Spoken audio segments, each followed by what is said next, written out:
I've had a mixed history with skateboarding. While classics like Tony Hawk's and Skate have made huge impacts on my life, I've also rammed into a lamppost at 15 miles per hour while going downhill and, even worse, played The Simpsons skateboarding.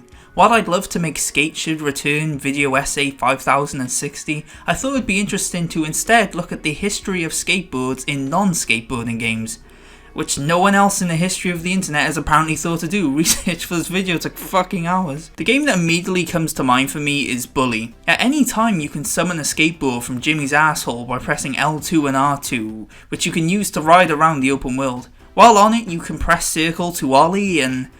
well, that's it actually. Still better than the Simpsons skateboarding. I've always loved Bully's implementation of it because it's such a unique transportation method. Cars, planes, helicopters, they've all been done to death. But this funky ass contraption, that's real shit. Unfortunately, the skateboard was introduced late into the game's development, so it's not incorporated into the missions much, but it's still a great inclusion. It's especially neat because San Andreas was originally planned to have this, but they scrapped it. Probably because San Andreas' open world takes fucking millenniums to navigate with a jet, never mind a plank with wheels, so it's cool they ended up using that idea here. A game that did implement its skateboarding missions is the Jak and Daxter series.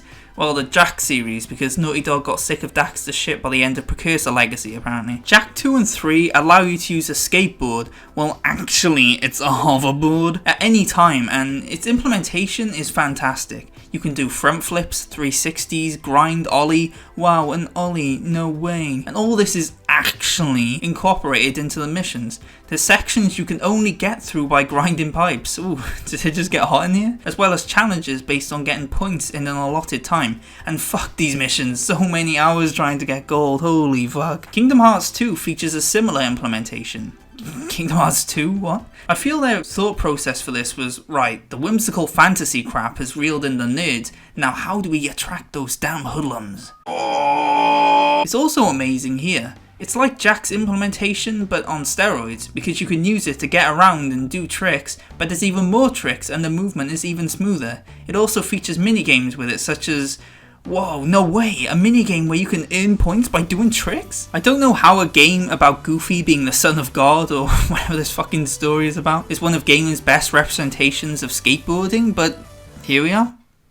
And that's it, in terms of skateboarding as a core gameplay mechanic. The Sims 3 Into the Future DLC features a hoverboard as a movement thing, and the Disneyfinity games have an Incredibles themed hoverboard you can use because, of course. But other than that, it's quite a small lineup, which is a real shame because these games use it brilliantly, and as I said, it's so refreshing compared to the usual cars and planes used in every other game ever. I don't understand why more games don't use it, because skateboards can be used for so many unique and interesting levels. Fortunately, skateboard representation doesn't end here, because many games feature it in the form of minigames. The most infamous example is Spyro the 3rd Reloaded. From time to time you'll bump into Hunter, who, for no reason other than because it's 1999, will ask you if you want to capture lizards on a skateboard. Spyro is low-key as fast on foot, but okay, sure. I've always seen mixed reactions to this, but I really like it. It's simple, but it doesn't overstay its welcome, making it a fun diversion from the regular gameplay. Insomniac will continue this in Ratchet Clank. Except this time as a hoverboard. Why does it always have to be a hoverboard? What is wrong with the wheels? This time they come in the form of races, and I love it here too. The two tracks are well designed with many clever ways to take shortcuts, and the idea that doing tricks gives you speed boosts is a genius way to fuse the racing and tricks aspect. It also led to the incredible growing breasts Easter egg, which, as someone who respects women, is something that I think is just terrible and totally uncalled for. Metal Gear Solid 2 has a skateboarding minigame. I mean, this is a franchise that has multiple collaborations with Ape Escape, so fuck it, sure. It's kind of ass, though. It's based off of one of Konami's other works, Evolution Skateboarding, and that just went great. For what it is though, a bonus optional thing to mess around with, I actually like it. It's passable, meh. Now, we've seen skateboards, we've seen many hoverboards, but what we haven't covered yet is the funky board. Rayman 3 features these trippy LSD sequences where you platform on a hoverboard, funky board, trademark, and it's absolutely amazing. The visuals are creative and fun, the platforming is tight and addictive, the music fucking slaps.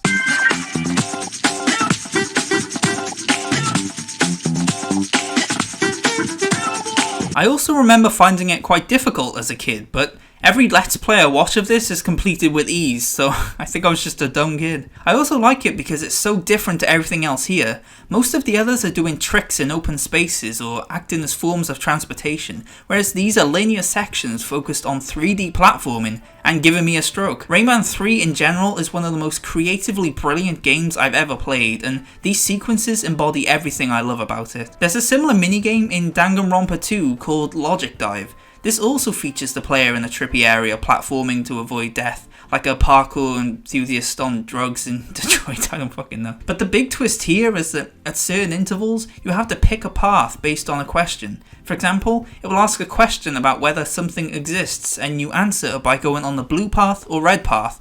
If you're wrong, you die. They're playing hardball. Like Rayman 3, it's creative, has catchy music, and it's just generally really fun. It's not called Funky Board though, so it's objectively worse. The Little Big Planet games also use it for platforming. I remember playing a ton of community created levels where you'd have to try and stay on the skateboard as it launched up steep ramps, and I sucked at those too, and that wasn't that long ago. I think I'm just bad at video games. With the game's floaty platforming, it's really fun and, like Rayman, a very unique and creative usage. Tokyo Xanadu and Tokyo Xanadu E capital X, not a normal X, capital X, plus MC equals 2 to the power of 10 cubed, features a skateboarding minigame where you grab flags on a golf course. Japan. I haven't played this, but based on my elite research, the controls are stiff, and watching a Let's Play of it held my attention for exactly 1 minute and 29 seconds. Can't say much more than that, but my first second-hand impression is that it's meh.